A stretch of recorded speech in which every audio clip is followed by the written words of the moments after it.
Boker Tov à tous. Aujourd'hui, on va faire le taureau ou le bœuf, Shor Omer. Az yashir Moshe uvnei Israël et hashira azot lachem vayamru les morts. Hashira lachem ki gao gaa sus verochvo rama vayam. Alors Moshe et les enfants d'Israël chantèrent l'hymne suivant à Hachem et ils dirent: Je chanterai à Hachem car il est souverainement grand, coursier et cavalier, il les a précipités dans la mer.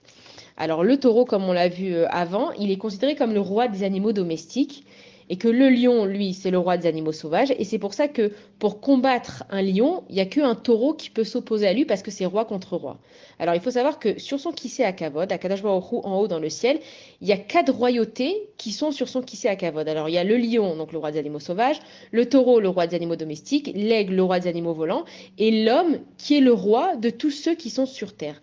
La force du taureau, c'est sa force de pouvoir labourer. Et le taureau, en fait, c'est le symbole du travail et qu'il est tellement puissant comme animal qu'il faut éviter de le toucher et que même quelqu'un qui va s'occuper du taureau, qui va lui donner à manger, il faut qu'il évite de l'approcher parce que c'est un animal qui est très fier de lui et qui peut être très dangereux. Et en fait, le taureau, il nous rappelle que de la main droite, on rapproche et que de la main gauche, on repousse. Et qu'il faut savoir dans la vie, ni être trop gentil, ni être trop méchant. Et que sa façon d'être orgueilleuse à lui, elle est nécessaire. Alors on va expliquer. C'est que si un homme, il va se montrer trop gentil, alors à ce moment-là, il peut se faire marcher dessus et se faire avoir ou se faire dégrader ou se faire harceler. Et que si au contraire, il est très méchant, il va se faire détester.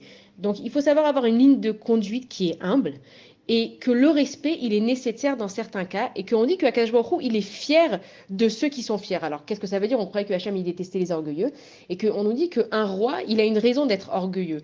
Et que nous, quand on va faire des choses pour Hachem dans la vie, si par exemple j'ai décidé de rajouter quelques centimètres à ma jupe, et qu'il y a des gens qui vont se moquer de moi, j'ai le droit d'être fier. Parce que moi, comme je fais quelque chose pour Akadosh Baruch Hu, j'ai le droit d'être fier. Et si moi je suis fier, alors Akadosh Baruch Hu, il sera fier de moi. Mais que cette fierté qu'on doit avoir, on ne doit pas l'utiliser pour se la raconter ou pour être mieux que les autres. Dans notre fierté, il faut savoir être humble, mais que selon qui nous sommes et ce que nous faisons, on a besoin d'avoir une certaine fierté. Et dans sa shira, dans son chant, il parle du chesed que Akash Baruch Hu, il a fait, que d'un côté, il a sorti les Béné Israël de Mitzrayim, et que de l'autre côté, il a noyé les Égyptiens. Et il dit qu'il n'y a que Akadosh Baruch Hu qui peut faire les deux, que d'un côté, il peut noyer et que d'un côté, il peut lever. Et que le seul qui peut rester fier et être fier, au bout du compte, c'est Akadosh Baruch Hu. Voilà, bonne journée à tous.